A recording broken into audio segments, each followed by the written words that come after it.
What is it like to be a child in Catadupa, Jamaica?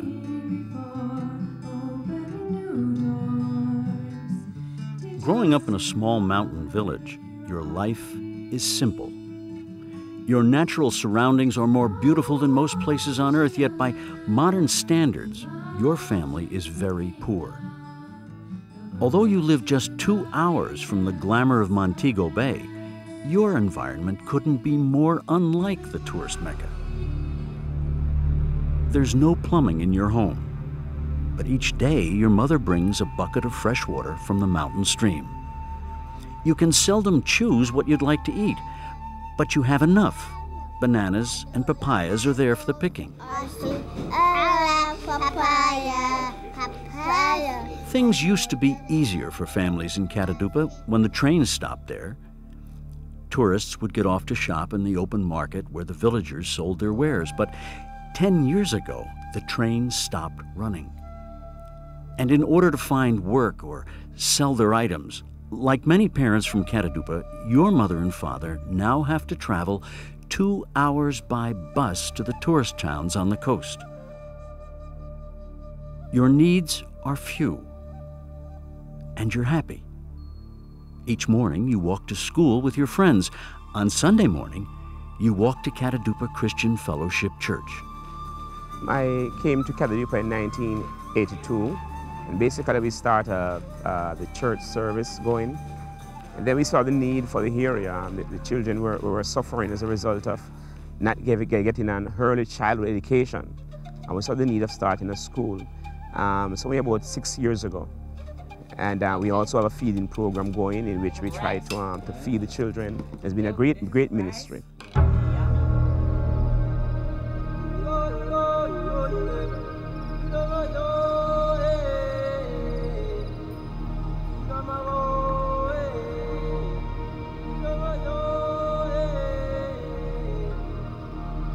Lifetouch church directories and portraits learned about Catadupa from World Servants, a nonprofit Christian organization that sponsors short-term volunteer mission projects. Since 1987, World Servants has been helping the ministry of Pastor Leroy Gordon. In the spirit of living our values, Lifetouch funded a group of volunteers to represent the company on a 10-day World Servants project in Catadupa. Lifetouch invested in 11 adults to come here to Catadupa, Jamaica, and I think that's a great model for the rest of the corporate world. They exist, I believe, for a higher purpose and to use those resources to reach out to the world and maybe impact the world. I think what motivated me to sign up for this trip was the many blessings that I've got from the Lord. He's given us a new home, and I have a beautiful family that is healthy and doing well, and I just want to be able to pay him back a little bit of what he's done for me.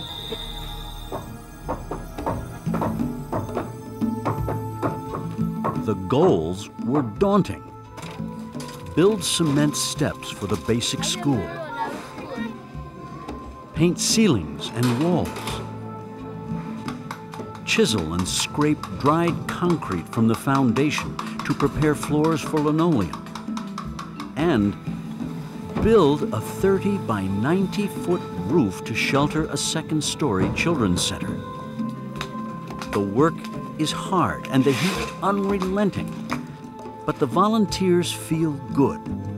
They're here for the children. There's a surprise around every corner. There's all kinds of challenges.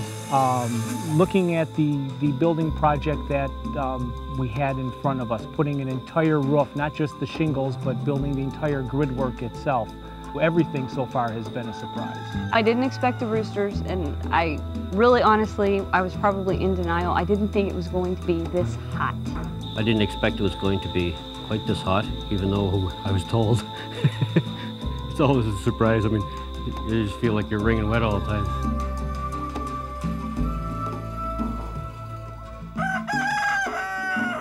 The roosters here crow starting at 2 in the morning. They don't even wait for the sun to come up, you know?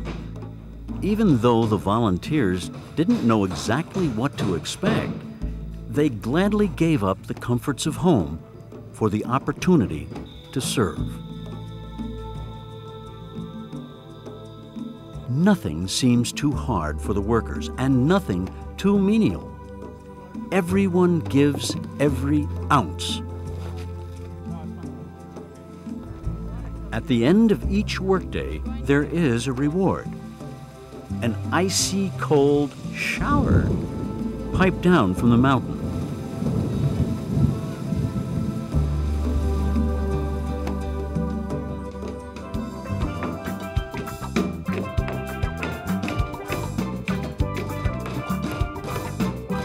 Besides building rooms, volunteers also build relationships. Each day they take turns holding vacation Bible school, forming friendships with the children, and teaching Christian values through skits, crafts, and always singing. Every morning, more than 60 enthusiastic children show up. I can't believe how many kids there are. I've never seen so many children. They seem to be very happy. There's a lot of enthusiasm and just a willingness to learn and be taught, a desire to be reached out to be held, and it's been a joy to see their joyfulness.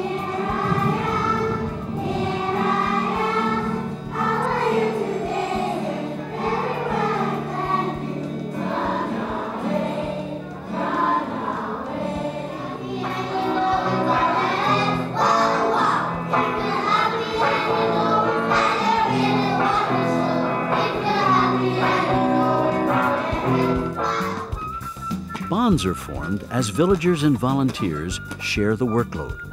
And an open market is a perfect occasion to share talents. What does it say? Well, that's pretty big, 40. Is that centimeters? My goodness. How old are you? So how much did you say? I said $4. For the little ones. 25. 30, 25 then.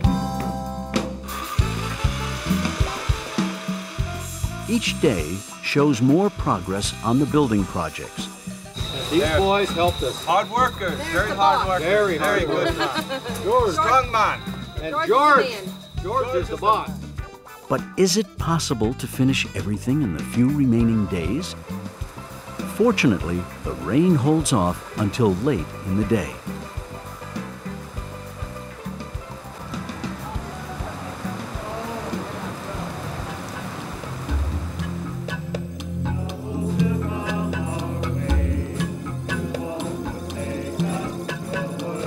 On their last Sunday together, villagers and volunteers start the day with worship. After the service, the families learn of a special gift from Lifetouch. So what we'd like to ask you today is if you'd like to have your photograph taken and put into a memory book for your church. We'd like to have you organize yourself by family unit here. And we talk about that in a minute. And the other thing is that you all like to have photographs of your families for your homes. You like to have those? Okay. You should kind of come down with this, just to get in there closer, right in here. That's fine. And then turn your head more. Turn yourself a little bit more toward and come in. There you go. Yeah, looking right over you. Good. Oh, that's it. Good. Oh, above me. Good. Oh, let's see. There we go.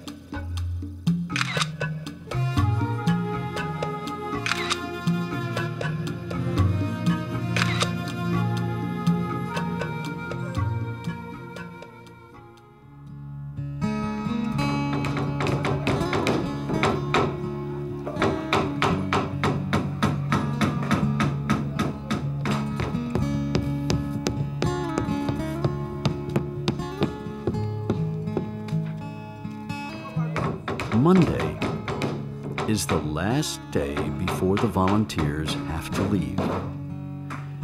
Making the most of every resource and every minute. To everyone's amazement, they finish the roof by noon, a half day ahead of schedule. It is finished! The thing that was most inspiring about the children to me was their singing. Hearing their song was just a constant motivation, and it just kind of gave a sense of purpose to what we were doing, more than just putting a roof on a room. I'm really thrilled because we didn't know that the roof would be a reality. And again, I say a lot of parents have seen Christ through the practical work that World Servants and Lifetouch Group has really done in this area. They have seen Christ in action, love in a practical way. It's going to be very rewarding to see the project finish, because we know that children are going to be blessed, and that blesses me. The people are beautiful people to begin with. Yes, they're poor, but they're not poor in spirit. I guess what has impressed me was that their gentleness and their love for other people, and willingness to help and to pitch in. I heard the people were very friendly and nice, and boy, that's been really true of the ones that I've met. I'm thankful that I was chosen to go and help others. I just thank the Lord. I mean, this has been an experience that I don't think you'd ever forget. And it's been a helpful experience. You know, serving the Lord is the most important, but it's also serving the people. The volunteers are touched by the graciousness of the Jamaicans. Did the villagers notice the heat? No. They noticed the sunshine. Did they notice the mistakes of the novice builders? No. They noticed a willingness to learn. Did they notice the constant noise? No. They noticed the progress. With goodbyes on their minds, the volunteers' hearts are full. The walls are painted. The foundation is ready for new flooring. The steps are in place, and every shingle is pounded on the roof. But the volunteers hope that above all, the villagers will remember their love.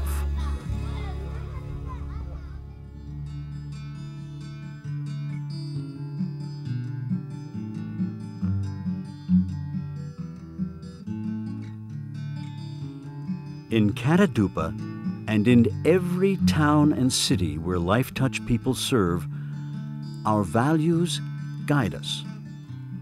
What we do is important, but how we do it, even more so.